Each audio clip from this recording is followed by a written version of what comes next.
everything works together. Sound effects, music, gameplay, and all these things come together not as separate elements, but as one cohesive unit. What is up, my brethren of the Forge? We're going to be doing another video game series for you today. We're covering the Doom soundtracks and the evolution of it and what makes them so good. Doom Eternal was such a sick game, not only because of the killer gameplay and badass additions on the Doom 2016 formula, but also because the soundtrack is so fucking awesome. Mick Gordon has quickly become a highly respected composer and has tackled many of the soundtracks such as the new Prey by Arcane Studios and Bethesda games like Doom 2016, which had a huge renaissance for the Doom games, as well as Wolfenstein: The New Order and Wolfenstein 2 with the new Colossus. It's rare that a video game composer has over 1 million listens on Spotify, and that's just for the Doom 2016 OST. He's had an impressive career and seems to have blown up recently and been worshipped in the metal scene as well as the gaming scene. Before we get started, do you like the Doom 2016 OST more than the Doom Eternal? Let me know in the comments, I'd love to know your thoughts. So what makes the Doom OST so fucking good? Let's get into it. Oh, hey, get him! Oh my God, bitch! For those unfamiliar with how the Doom soundtracks have changed from the classic days to now, the music went from the eerie old school mood-driven MIDI compositions like these to the synthwave and industrial djent beast that it is today, like this. The Doom games had a massive fan base, and the original composer, Bobby Prince, even back then approached the soundtrack to closely mirror popular rock and metal songs of the 90s, such as Metallica, Pantera, and Slayer. Everyone knows this iconic moment from At Doom's Gate, which honestly sounds like Master of Puppets in a lot of ways. Check this out. And then check out Master of Puppets.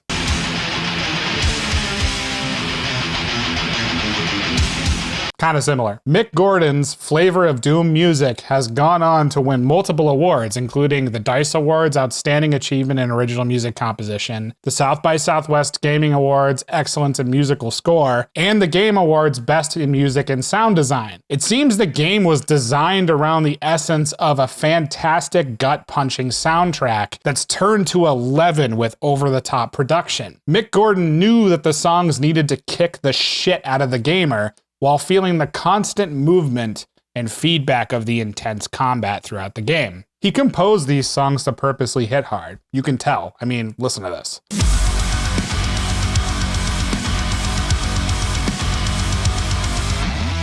The music was decided to be the forefront of the experience, and being on a constant demon killing spree needs a great soundtrack. Honestly, it's part of why everybody loves these new games. Mick Gordon has had a number of standout metal tracks from the Doom 2016 soundtrack, and those are BFG Division, Rip and Tear, Flesh and Metal, as well as others from Doom Eternal, such as The Only Thing They Fear Is You,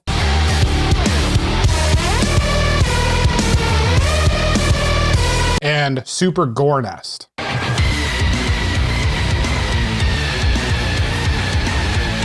The worship of the riff is strong in these songs, and the relentless onslaught of drums and atmosphere are a match made in hell with the gameplay. So how did Mick Gordon approach writing the soundtrack? With the success of Doom 2016 and the hype of a sequel that improved on the formula of its predecessor in so many ways, the hype was real, and every metalhead who loved Doom was on board. I had to be part of this, man. You kidding me? I grew up with Doom, and I got the... Some of the best elements of the soundtrack aren't even metal. They're synth and industrial elements. Moments of breathing room until the tracks slam in full force.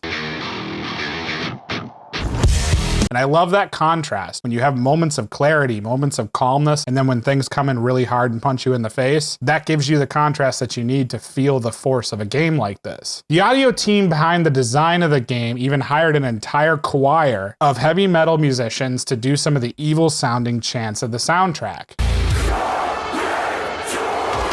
An absolutely fantastic touch, and another nod to the metal community to get people excited about the music and talking about the game. Really classical franchise, especially within the rock and metal community. Like everybody just looks up to this game. They got members of the death metal band Aborted, Static X, Ministry, among others, to be part of a massive choir that added a rich element to the game soundtrack.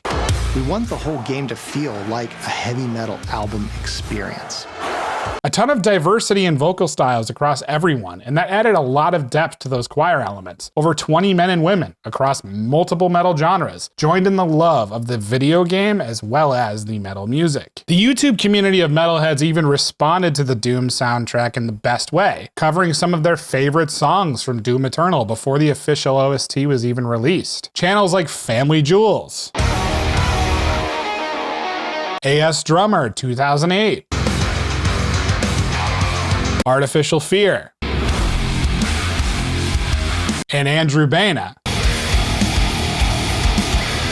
have done some killer work covering Mick Gordon's tunes, which, by the way, hopefully the legal issues get worked out so we can get a proper release of this soundtrack on Spotify and other streaming. Mick Gordon is still busy in the music scene, even went on to produce the latest Bring Me the Horizon album because the band was such a huge fan of the soundtrack and the production on it. When we forget the infection, will we remember the lesson? So what makes the Doom soundtrack so good then? I would say that the love of the game itself and the love of both the metal and gaming community. To be honest, the metal scene is full of a lot of really positive people who lift each other up and support one another despite a lot of the negativity that's reported in it. Sure, there's douches who gatekeep things, and that's completely stupid in my opinion. Just like whatever the fuck you like, who gives a shit? The gaming community is also a very loving and supportive place in a lot of ways. Between streamers, their fans, as well as indie developers, you have two great communities that mashed into the perfect Hellion creature that is the culture of the worship of the Doom soundtrack. That's my analysis of what makes the Doom OST so fucking badass. What are your opinions? Let me know in the comments. In the meantime, don't forget to subscribe, check out our other videos on video games and metal. I have a Dark Souls series too, which goes into metal bands inspired by Dark Souls lore. That's it for me, folks. Go with the gods, stay tuned, talk to you guys soon.